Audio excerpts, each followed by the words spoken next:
Olivier Letardy, l'un des bâtisseurs méconnus de la Nouvelle-France, aura son mémorial à Château-Richer, la ville qu'il a fondée.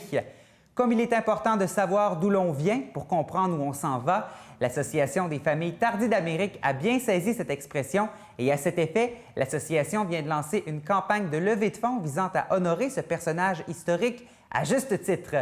L'objectif de cette campagne est de réunir 125 000 $ pour la réalisation d'une statue de bronze quand même de plus de 2 mètres de haut, posée sur un socle d'1,5 mètre.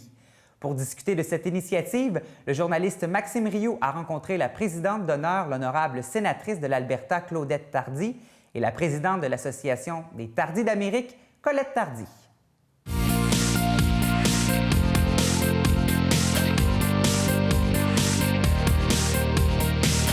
Madame Tardy, bonjour, comment allez-vous? Ça va très bien, merci. Alors, qu'est-ce qui se passe aujourd'hui à Château-Richer? Bien, écoutez, c'est le lancement de la campagne de levée de fonds pour un mémorial à Olivier Letardy, qui est en fait le fondateur de Château-Richer. Ce que vous disiez tout à l'heure, ce que j'ai retenu dans votre discours, c'est qu'on a un devoir de mémoire et c'est exactement ce qui se passe présentement. Exactement. C'est un devoir de mémoire et puis, comme je le soulignais, c'est quelque chose de très important parce que Olivier Letardy est arrivé en 1618 avec Champlain, en fait. Donc, il a vécu, il était contemporain, je dirais qu'il était un élève de Champlain. Il avait à peine 16 ans, on l'a mis placé dans des tribus amérindiennes, il a appris différentes langues amérindiennes, il est devenu interprète, il est devenu quelqu'un d'indispensable ici. Donc, il connaissait ça et en plus, il a pris la mentalité, si vous voulez, qui venait avec ça, quelque part. Parce que Champlain, il a eu une vision très particulière pour développer Québec. C'était même unique en Amérique. C'est-à-dire de travailler en collaboration avec les gens déjà ici, donc les Premières Nations. Et c'est ce qu'Olivier Letardy a fait. Il a été, il a occupé différents postes. Avant d'arriver ici, il était le premier seigneur de la côte de Beaupré et le fondateur de la ville de Château-Richer, qui est la plus vieille municipalité au Québec. Donc, l'objectif, c'est d'amasser 125 000 $ pour ériger une sculpture à l'effigie ou à l'image, plutôt, de Olivier Letardy. Oui, évidemment, on l'imagine parce qu'on n'a pas de photo de lui. Ça, c'est un peu dommage. On est obligé de l'imaginer. Mais c'est vraiment une statue de 2 mètres de haut sur un socle d'1,5 mètre. Donc, c'est vraiment quelque chose d'imposant, quelque chose qu'on ne pourra pas rater, qu'on ne pourra pas dire « je ne l'ai pas vu ». Et puis, comme je disais, des statues à Québec, il y en a beaucoup. Olivier Letardy a vécu, bien sûr, à Québec parce que c'était là où les choses se passaient. Il travaillait pour la compagnie Sans Associés. Mais ce qu'il est venu faire ici est aussi très important parce qu'il est venu étendre cette petite colonie naissante.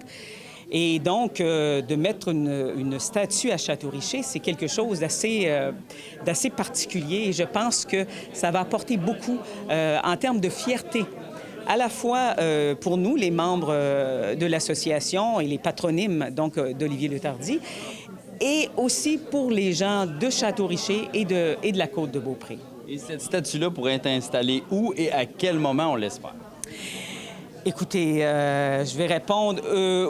Déjà, on a un endroit ciblé qui serait devant le cimetière qui est à côté de l'église, là.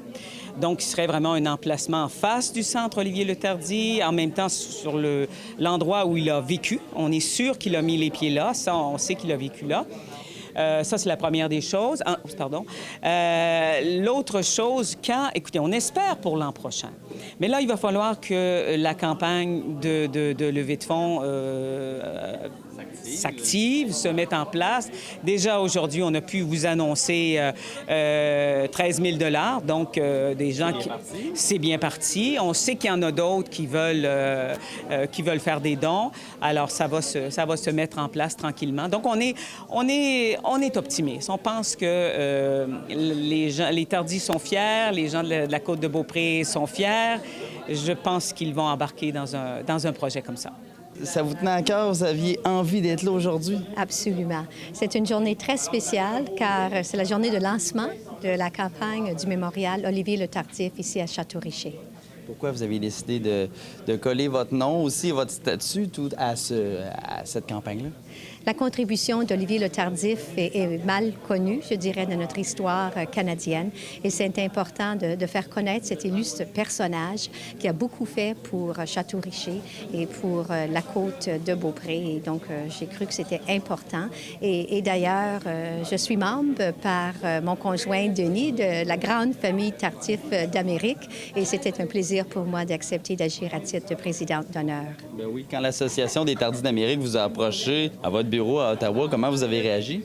D'abord, j'étais surprise qu'il m'avait trouvé, qu'il avait fait le lien, que j'étais une sénatrice qui portait le nom Tardif et qui serait possiblement intéressée. Mais j'avais déjà entendu parler d'Olivier Le Tardif par mon conjoint, mais je n'avais pas les informations en détail. Et donc, lorsque M. Marc-André Tardif, qui a écrit le livre Monsieur Olivier, un excellent roman biographique de l'histoire d'Olivier Le Tardif, ça m'a réellement emballée et j'étais très heureuse de faire connaître, comme je disais, ce personnage si historique. Et dans votre discours tout à l'heure, vous avez parlé de votre conjoint qui avait d'importantes valeurs familiales. Puis c'est ça qui vous a donné le goût aussi de vous impliquer plus amplement dans cette campagne. Absolument. Je pense que c'est important pour nos enfants de connaître leurs racines et aussi pour moi qui viens de l'Alberta, ce lien avec le fait français du Québec, c'est important pour notre famille et c'est un lien que j'ai travaillé toute ma vie à fortifier, à renforcer le fait français en Alberta où c'est une province anglophone. Il y a bien sûr du français, mais on est toujours à y travailler. Il faut mettre du travail pour s'assurer que cette langue demeure vivante. Et avec nos enfants, c'est une fierté de pouvoir faire partie de cette histoire. Donc, il y en a beaucoup qui disent qu'il faut savoir d'où on vient pour savoir où on s'en va, puis ça s'applique bien ici? Absolument. Je pense que pour ma famille immédiate, le fait de pouvoir dire nous sommes 13e génération, mes petits-enfants sont 13e génération de M. Olivier Le Tardif, c'est un fil de continuité et réellement, il faut dire que ça apporte une fierté, mais aussi un sens de responsabilité, je pense, à tout notre pays. Et c'est dans ce sens-là que je le prends. Merci beaucoup. Il m'a fait plaisir, Maxime.